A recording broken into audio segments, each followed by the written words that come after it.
E aí, cara, o Brasil surge de repente como aquele cara que resolve experimentar droga depois de velho. Depois de passar a vida inteira vendo metade da humanidade se arrebentar com isso, lá vai o otário, o fracassado na vida, ver se consegue se arrebentar também. E aí, por cima do Alexandre de Moraes, tome o Flávio Dino no Supremo Tribunal Federal. Gente, o inquérito do fim do mundo não estabeleceu uma ditadura do judiciário. Ele estabeleceu uma ditadura sobre o judiciário. Ele é o ato formal de anulação do Ministério Público, que era desafeto do Lula, depois do ato formal de anulação do Poder Judiciário, que foi a descondenação do Lula por cima de 3 trânsitos em julgados perfeitos e acabados expressos na condenação unânime assinada por 9 juízes das 3 instâncias abaixo do STF. Daí por diante, gente, é festa. Todas as reformas sendo desfeitas, todas as leis anticorrupção derrubadas, todas as portas dos cofres públicos arrombadas. O país está sendo amarrado para o estupro coletivo. Não tem mais lei, não tem mais Constituição. O que os advogados vão fazer da vida? Para que servem os juízes, os promotores? Essa festa só começa a acabar com a reconstituição dos 3 poderes. Sem eles, gente, para quem quer viver e trabalhar, como é que fica? Se já era difícil estar dentro da regra, querendo estar, né, nos tempos lá da Constituição de 250 artigos e 140 emendas, pior agora que não tem mais regra nenhuma. A Suprema Corte dos Advogados do Lula inventa lei para cada caso, para cada cabeça que ela quer cortar, para cada tostão que ela quer embolsar. Como é que se vai recorrer com argumentação legal contra violações flagrantes da lei e da Constituição? Como é que se vai recorrer quando a violação parte da última instância? Cara, é sofisticação zero. Isso aí é pura força bruta. Se o bandido é o Supremo, cumpra-se. Porque Supremo ele é. É pela hesitação do adversário diante desse falso silogismo, né, que o lulismo morto voltou a caminhar. É na covardia do adversário que consiste o truque barato do golpe bolivariano, made in Foro de São Paulo, que é esse aí, de tomar o Supremo. E é da burrice e da falta de foco dos democratas, que sempre viveu a antidemocracia. Tá aí agora, gente, o Lula do PT, mais o Boulos do PSOL, né, para levar a cidade de São Paulo, que é o 5º maior orçamento do país. Depois do Lula do PT, mais o Dino do PCdoB, para não abrir mão nunca mais do orçamento federal do Brasil. E o candidato do campo democrático? Quem é que é? O que é que vai sobrar dele depois que os partidecos todos aí pararem de se morder? É isso, cara. O lulismo é uma mentira de cabo a rabo. Tá aí os maiores leilões de petróleo da história do Brasil, no dia seguinte daquele chororô nos braços da Marina Silva, a proprietária de uma cadeia de ONGs milionárias, né? Naquela reunião de salvação do planeta das fumaças do petróleo, patrocinada pelo maior produtor de petróleo do mundo, a Petrobras dos Emirados Árabes. Recordes sucessivos de emendas secretas rebatizadas. Os 10 bi em 48 horas pelo suicídio coletivo do Senado da República. E o Congresso Nacional se autoimplodindo. Está aí a discriminação de gênero e de raça por lei, muito além do que o Hitler sonhou. Nenhuma mulher no governo, senão a Janja. A contagem secreta de votos e o cancelamento das candidaturas ameaçadoras. A censura, as prisões, as cassações, os julgamentos sumários, o fim do devido processo. A perseguição às famílias dos perseguidos, coisa de nazista.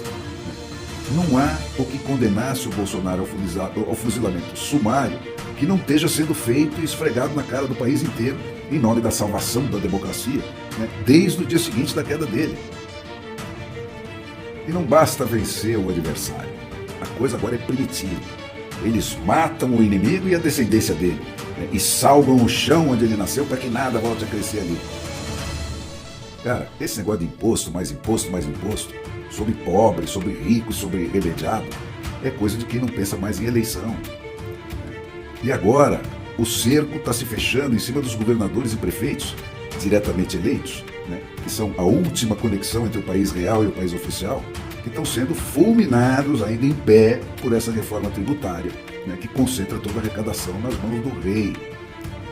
O Brasil está de volta ao absolutismo monárquico.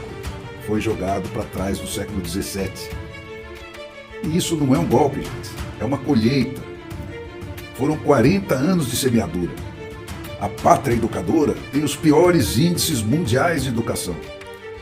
Cada geração nascida no Brasil vai atravessar a vida toda como se fosse a primeira da Terra. São 40 anos de desmoralização da democracia. 20 deles inteiros empenhados um por um em corromper e desmoralizar o Congresso dos Representantes Eleitos do Povo. O Lula nunca convenceu o Brasil. O Brasil rejeitou o Lula trocentas vezes. Ele sempre viveu de trapaça. Ele nunca convenceu ninguém. Quem está com ele por um privilégio, que é a droga que ele trafica. Cada campanha é mais do mesmo. Quem mais vai ser sustentado por quem? Sempre sob a batuta de uma cuidadosíssima aritmética eleitoral. Mas é isso, cara. Onde os partidos são uma concessão do Estado, que dispensa adeptos e dispensa contribuintes, e a porta de entrada na corrida eleitoral é o compromisso com um desses concessionários do Estado, os donos de algum desses partidos, a governabilidade só pode ser um comércio. E sendo um comércio, o único argumento válido do debate político passa a ser dinheiro. E a história do PT, gente, é uma história de arrecadação de dinheiro, pura e simplesmente. Primeiro foi aquele esquema com as prefeituras lá atrás. Foi denunciado no Jornal da Tarde, 40 anos atrás. Com esse dinheiro, compraram a condição de saltar para os estados.